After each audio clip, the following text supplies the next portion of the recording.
Sir. ആരാ? എന്താ സാറേ, ഇതിനിടയിൽ എൻ്റെ നമ്പർ ഡിലീറ്റ് ചെയ്തു. ഓ സോറി, ഫോണിന്റെ ഡിസ്പ്ലേ ക്ലിയർ അല്ല രാജൻ. എന്താ രാജ, പറഞ്ഞോളൂ. അല്ല സാർ, ഞാൻ എൻ്റെ മകനെ പറ്റി പറഞ്ഞില്ലായിരുന്നോ? മകനുണ്ടെന്ന് മാത്രമേ എന്നോട് പറഞ്ഞിട്ടുള്ളൂ. പക്ഷെ അവൻ എന്ത് ചെയ്യുന്നു, എന്താ അവന്റെ പേര് എന്നൊന്നും എന്നോട് പറഞ്ഞിട്ടില്ലല്ലോ. പേര് മനു എന്നാ സാർ. പഠിത്തമെല്ലാം കഴിഞ്ഞ് അവൻ വീട്ടിൽ ചുമ്മാതെ കുത്തിയിരിപ്പാ. തുടർന്ന് പഠിക്കണമെന്ന് പറഞ്ഞാൽ അവൻ IPS ആവണമെന്ന് പറഞ്ഞ് ഒരേ വാശിയില്ല സാർ. അതിൽ സന്തോഷിക്കല്ലേ വേണ്ടത്, എന്തിനും വിഷമിക്കുന്നത്? എന്റെ ഭാര്യയുടെ ആഗ്രഹം എന്ന് പറഞ്ഞാൽ അവൻ പുറത്തു പോയി ജോലി ചെയ്യണമെന്നാ സാർ. അവനാണെങ്കിൽ IPS ആവണമെന്ന് പറഞ്ഞ ഒറ്റക്കാലെ തപസ. ഞാൻ എന്ത് ചെയ്യാനാ സാർ? ഞാനിപ്പോ എന്താ ചെയ്യേണ്ടതെന്ന് മാത്രം പറ. സാറിനെ വന്നൊന്ന് കാണാൻ ഞാൻ പറഞ്ഞിട്ടുണ്ടോ സാറേ? ഡിപ്പാർട്ട്മെന്റിനെ പറ്റിയുള്ള ബുദ്ധിമുട്ടും കഷ്ടപ്പാടും സാറിനെ ഒന്ന് പറഞ്ഞ് മനസ്സിലാക്കിയിട്ട് മനുവിനെ വേഗം ഇങ്ങോട്ടും തിരിച്ചു. താൻ ഈ പറയുന്ന എന്ത് മോശമായ കാര്യമെന്നറിയാമോ? നേരെ ചൊവ്വേ പോകുന്നതിന് എന്തിനാ വഴിതെറ്റിക്കുന്നത്? സാർ, ഞാൻ എല്ലാ വഴി ആവുന്ന ശ്രമിക്കുന്നുണ്ട് സാർ. പക്ഷെ അവന് പറഞ്ഞാൽ മനസ്സിലാണ്ടേ സാർ. മാത്രമല്ല, ഇവന്റെ കാര്യം ഓർത്ത് ഭാര്യ ഏത് നേരം തീ തിന്നോ സാർ. സാർ ഒരു വഴി കണ്ടേ പറ്റൂ. ഹലോ സാർ, ഞാനിവിടെ തന്നെ ഉണ്ട്.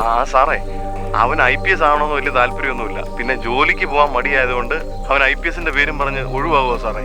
സാർ ഇത് മനസ്സിൽ വെച്ചിട്ട് അവനോട് കാര്യമായിട്ടൊന്ന് സംസാരിക്കണം. ശരി, ഞാൻ അവനോടൊന്ന് സംസാരിക്കട്ടെ. വരാൻ പറയൂ. വലിയ ഉപകാരം സാർ, വലിയ ഉപകാരം. നാളെ തന്നെ ഞാൻ സാറിൻ്റെ അടുത്തോട്ട് അവനെ പറഞ്ഞുവിടാം. 2 മണിക്കൂറിനുള്ളിൽ അവൻ അവിടെ എത്തും സാർ. ഓക്കെ. പിന്നെ സാറേ, അവനൊരു റഫ് ടൈപ്പാണ്. അധികം സംസാരിക്കത്തുമില്ല, എപ്പോഴും മുഖം വീർപ്പിച്ചിരിക്കും. സാർ അത് വലിയ സീരിയസ് ആയിട്ട് എടുക്കരുത്. ശരി, ഒന്നും കുഴപ്പമില്ല, ഞാൻ നോക്കിക്കോളാം. Thank you sir, thank you so much. വെക്കോ സാർ. ഓക്കെ.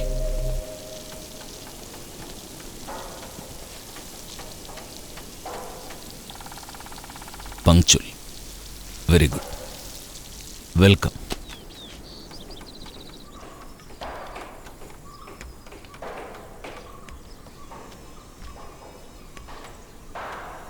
എനിക്ക് അധിക നേരം ഇങ്ങനെ നിൽക്കാൻ പറ്റില്ല.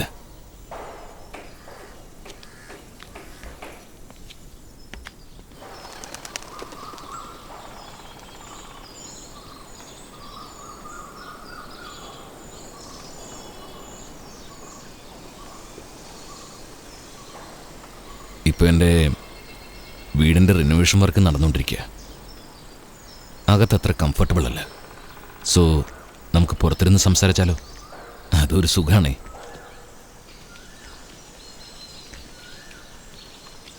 സാർ, വാറൻറ്റി തീർന്നു പോയല്ലോ. ആ, എത്രയാവും? 500 ആകും സാറേ.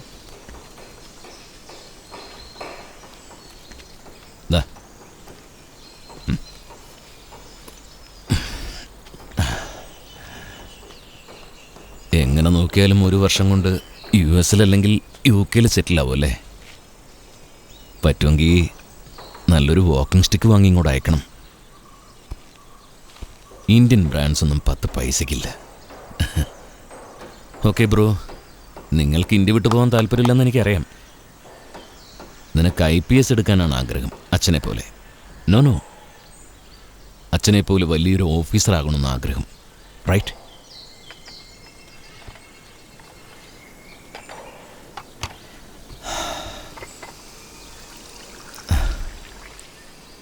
ഫൈൻ. വന്നപ്പോൾ മൂലേ ഞാൻ ഓരോന്നിങ്ങനെ പറഞ്ഞുകൊണ്ടിരിക്കുക. എനിക്ക് ശരിക്കും ബോറടിച്ചു. ഇനി താൻ എന്നോട് എന്തെങ്കിലും പറഞ്ഞാൽ മാത്രമേ ഞാൻ സംസാരിക്കുന്നുള്ളൂ. അതല്ലെങ്കിൽ ചായ കുടിച്ചിട്ട് നമുക്ക് പിരിയാം. നിങ്ങളുടെ കാലം എങ്ങനെയായത്? ഇങ്ങനൊരു ക്വസ്റ്റ്യൻ ഞാൻ തന്നിൽ നിന്നും പ്രതീക്ഷിച്ചില്ലായിരുന്നു. ബട്ട് എനിവേസ്, ഞാൻ അറ്റൻഡ് ചെയ്ത ലാസ്റ്റ് കേസ് എനിക്ക് തന്നൊരു വലിയ സമ്മാനമാണിത്. ഐ നോ, ആ സൈക്കോ കില്ലർ കേസിനെ കുറിച്ച് ഞാൻ ഒരുപാട് കേട്ടിട്ടുണ്ട്. ഇൻഫാക്ട് സത്യം എന്താണെന്ന് പറഞ്ഞാൽ എനിക്ക് പോലീസാകണമെന്നുള്ള ആഗ്രഹം ആ കേസ് കാരണമാണ് ഉണ്ടായത്. പക്ഷെ ഒരു കാര്യം എനിക്ക് ഉറപ്പാണ്, അതിലെ ഇമോഷൻസും ഡേഞ്ചറസ് ആയിട്ടുള്ള മറ്റു കാര്യങ്ങളും താൻ അറിഞ്ഞിരിക്കാൻ വഴിയില്ല. അതിനെപ്പറ്റി ഡീറ്റെയിൽ ആയിട്ട് താൻ അറിഞ്ഞിരുന്നെങ്കിൽ തീർച്ചയായും താൻ ഈ പ്രൊഫഷൻ തന്നെ തിരഞ്ഞെടുത്തനെ. സാർ, അത് ഈ കേസിനെ കുറിച്ച് അറിയാനുള്ള ഒരേ ഒരു ആഗ്രഹം ഉള്ളതുകൊണ്ട് മാത്രമാണ് ഞാൻ ഇവിടേക്ക് വന്നത്. സോ പ്ലീസ് ഒന്നും മറക്കരുത്.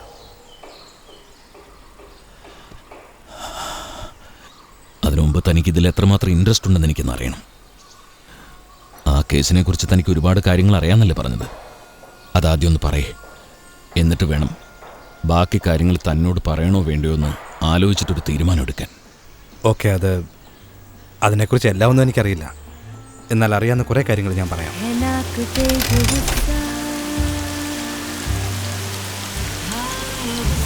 എടാ എപ്പോഴും ഈ പാട്ടേ ഉള്ളൂ. രാത്രി ഈ പാട്ടയൊക്കെ നല്ല മൂഡല്ലേ? മെൽവി ആൻഡ് രേഷ്മി ഫ്രണ്ട്സ് ആയല്ലോ.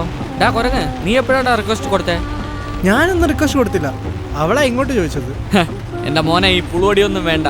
ഫ്രണ്ട്സ് ആയതിനു ശേഷം നീ ഒലിപ്പിക്കാൻ തുടങ്ങിയല്ലേ? നീ പറയുന്ന പോലെ അത്രക്കാരനൊന്നുമല്ല ഞാൻ, കേട്ടല്ലോ. അപ്പൊ നീ തന്നെ റിക്വസ്റ്റ് കൊടുത്തതെന്ന് സമ്മതിക്കേ, പിന്നെന്തിനാ ഒളിച്ചു കളി?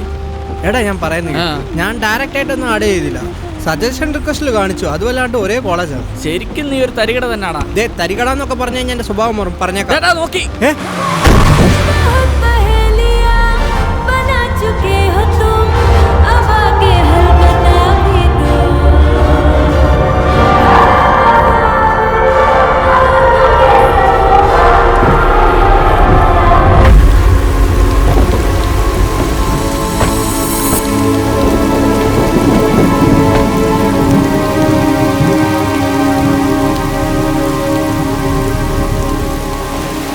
എന്താ ചെയ്യുന്നത്? വേഗം വാ, നമുക്ക് ഇവിടുന്ന് പോവാം. നീ ആ കൈ പിടി. നീ എന്താ കാണിക്കാൻ പോന്നെ? സംസാരിച്ചുകൊണ്ട് നിൽക്കാൻ സമയമില്ല, വേഗം നീ കൈപിടി. നിനക്കെന്താ വട്ട?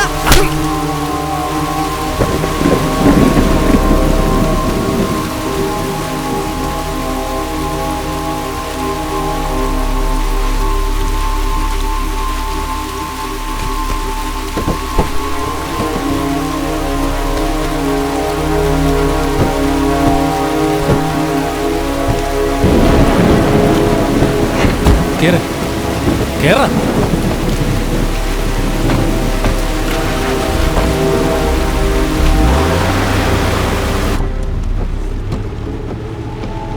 നിങ്ങൾക്കറിയാവോ, ഈ റോഡിൽ കൂടെ ആ സമയത്ത് നമ്മുടെ വണ്ടി മാത്രമേ വരുള്ളൂ. ഈ ഏരിയയിലുള്ളവർക്ക് എല്ലാവർക്കും അറിയാം. നാളെ ആക്സിഡൻ്റ് ആയിട്ടൊരു ബോഡി റോഡിൽ കിടന്നെന്ന് വെച്ചോ, നമ്മളോടൊരു പുല്ലും ചോദിക്കില്ല. കോളറെ പിടിച്ച് പൊക്കി എടുത്തുണ്ടെങ്കിൽ പോവും. ബോഡി ഉണ്ടെങ്കിലല്ലേ ആക്സിഡൻറ്റ്. ഇപ്പം ഇങ്ങനൊരു സംഭവം നടന്നത് വണ്ടിക്കകത്തുള്ള നമ്മൾ 3 പേർക്ക് മാത്രമേ അറിയൂ. അതങ്ങനെ തന്നെ ഇരിക്കട്ടെ. കുറച്ച് സമയം കൂടി കഴിയുമ്പോൾ പാലുകാരനും പേപ്പറുകാരനും എല്ലാം ഈ വഴിക്കായിരിക്കും വരുന്നത്. പിന്നീട് നമുക്കൊന്നും ചെയ്യാൻ പറ്റില്ല. ഇന്നൊരൊറ്റ രാത്രി ഇത് കാറിലിരിക്കട്ടെ. നമുക്കൊരു പ്രശ്നവും വരാതെ ഇതെങ്ങനെ സേഫായിട്ട് ഡിസ്പോസ് ചെയ്യാമെന്ന് നമുക്ക് നാളെ തീരുമാനിക്കാം. ഒരു തെറ്റ് നടന്നു കഴിഞ്ഞാൽ അതിന് ആദ്യം എങ്ങനെ ഊരാന്നാണ് ആലോചിക്കേണ്ടത്. അല്ലാതെ ചുമ്മാ തലേ കൈവച്ചുകൊണ്ടിരുന്ന ജയിലിൽ കിടന്ന് അഴി എണ്ണേണ്ടി വരും. നിർത്ത്, വണ്ടി നിർത്താനില്ലടാ പറഞ്ഞേ. എവിടേക്കാ പോകുന്നേ? വീട്ടിൽ പോകണം സാർ. വീട് എവിടെടാ? ഇവിടെ അടുത്ത സാർ, അംബേദ്കർ നഗർ. നിന്റെ ലൈസൻസ് കണ്ടേ? ഈ കാറിനകത്ത് എങ്ങനെയാടാ ഇത്രയും വെള്ളം വന്നേ? എല്ലാം നനഞ്ഞിരിക്കുന്നു. അറിഞ്ഞില്ല, ഗ്ലാസ് ഇറങ്ങിപ്പോയി. അതാ ഊതിക്ക്, ശരിക്കും ഊതടാ. എടോ ആ മീറ്ററിങ് എടുത്തോണ്ട് വന്നേ. സാർ ഫൈൻ എത്രയെന്ന് പറയാം, കെട്ടിയേക്കാം. നീ കൂടുതൽ ഡയലോഗ് അടിക്കാൻ വണ്ടിക്കകത്ത് പുറത്തേക്ക് ഇറങ്ങടാ. സാർ ഞങ്ങൾക്ക് ഇത്തിരി അത്യാവശ്യമുണ്ട്. മിണ്ടാതിരിയുടെ കഴിവേറണ മോനെ, പുറത്തേക്ക് ഇറങ്ങടാ.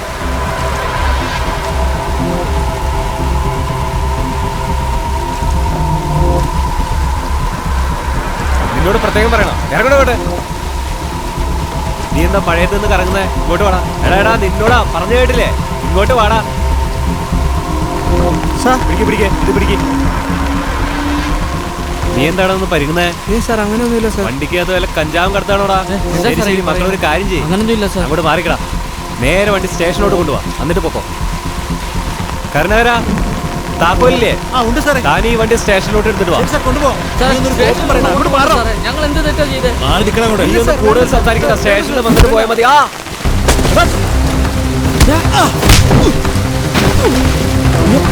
കേറ.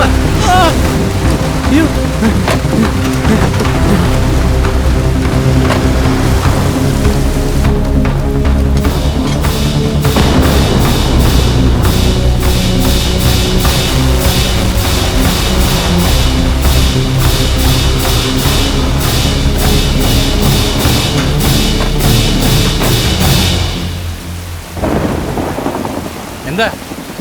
അല്ലെങ്കിൽ തന്നെ ഒരു വലിയ പ്രശ്നത്തിൽ കുടുങ്ങിയായിരുന്നു. അതിന്റെ മേലെ വേറെ ഒരെണ്ണം കൂടി ഉണ്ടാക്കിയേക്കും. ആരാ? ഞാനാണ് ഉണ്ടാക്കിയത്. എന്നാ ഈ കോപ്പെടുത്ത് ഞാൻ റോഡിലോട്ട് ഇടാൻ പോവാ. വരുന്ന പ്രശ്നം നീ അങ്ങ് പരിഹരിച്ചോ. എന്തുവാടാ ഇതൊക്കെ? ഒന്നും മിണ്ടാതിരിടാ. നീ എന്തിനാ പോലീസിനെ അടിച്ചേ? ഞാനങ്ങനെ ചെയ്തില്ലായിരുന്നെങ്കിൽ എപ്പോഴേ നമ്മളെ പോലീസ് സ്റ്റേഷനിൽ കൊണ്ടുപോയനെ. എന്നിട്ടിപ്പോ അപ്പോൾ എല്ലാ കള്ളത്തരം പുറത്തു വന്നേനെ. കുഴപ്പമില്ലല്ലോ. ആ പോലീസുകാർ സംസാരിച്ചോണ്ടിരുന്നപ്പോ നീ എന്തിനാ അടിച്ചേ? നീ അയാള് നമ്പർ നോട്ട് ചെയ്താ മച്ചു. വിവരമില്ലാതെ സംസാരിക്കാതെ. ട്രാഫിക് പോലീസിന് അടിച്ചെന്ന് വിചാരിച്ച് അത് വലിയ കേസൊന്നും ആവാൻ പോകുന്നില്ല. ഒരു പക്ഷേ അവന്മാർ നമ്മളെ ട്രേസ് ചെയ്ത് പിടിക്കുകയാണെന്നുണ്ടെങ്കിലും കുറഞ്ഞത് ഒരു 3 ദിവസമെങ്കിലും എടുക്കും. വണ്ടിയാണെങ്കിൽ ചെന്നൈ രജിസ്ട്രേഷനാണ്. അതറിയാലോ നിനക്ക്. ഈ 3 ദിവസം നമ്മൾ എന്താണ് ചെയ്യേണ്ടത്? ഈ സാധനം ഇവിടുന്ന് എങ്ങനെ മാറ്റാമെന്ന് മാത്രമാണ് ആലോചിക്കേണ്ടത്. അതിനുശേഷം നമ്മൾ പോലീസ് പിടിക്കുകയാണെങ്കിൽ പിടിച്ചോട്ടെ. സ്റ്റേഷനിൽ കൊണ്ടുപോയി 2 ചാർത്ത് തന്നിട്ട് കൂടിപ്പോയാൽ എന്ത് ചെയ്യും? ഒരാഴ്ച ജയിലിലിടുമായിരിക്കും.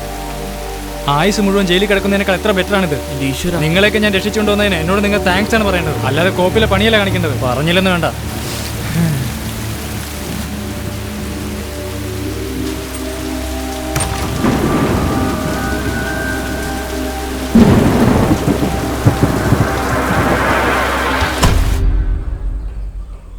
ആ കുട്ടികൾക്ക് സംഭവിച്ച ആക്സിഡന്റ് ഞാനൊരു റെക്കോർഡ്സിലും മെൻഷൻ ചെയ്തിട്ടില്ലല്ലോ.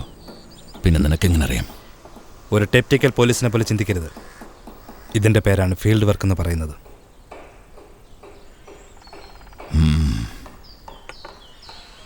So did I surprise U? Very much. വേറെന്തൊക്കെ അറിയാം? അത്രേ ഉള്ളൂ.